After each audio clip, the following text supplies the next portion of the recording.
Esa pa. Asa pa. Yes.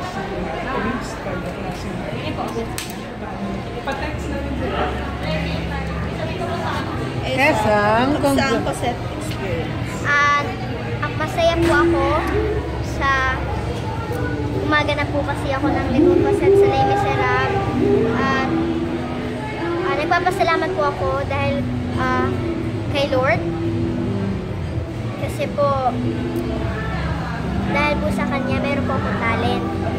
Ang saya po ng experience.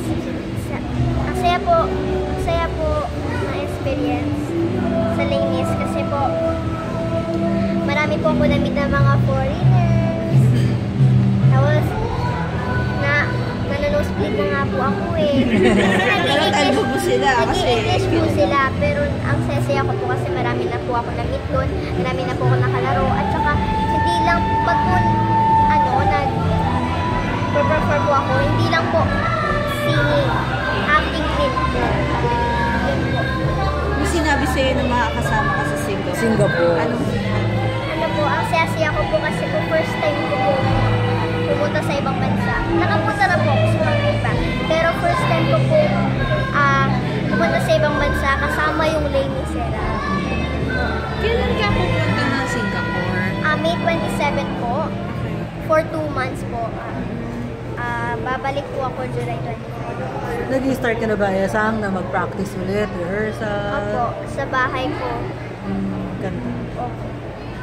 After Les Mis, may iba ka pa bang plans na salihan na or Wala na po. Bahala na po si God. Ano pa po yung lalaki. Opo. Kaya po, alam mo, nung nalaman ko po na, yung nag-audition po ako, nalaman ko po na natanggap po ako, sobrang saya ko. may request lang ako. Pwede bang magpa-example? There is a lady all in white, holds me and sings a lullaby. She's nice to see and she's soft to touch. She says, Cosette, I love you very much. Congratulations!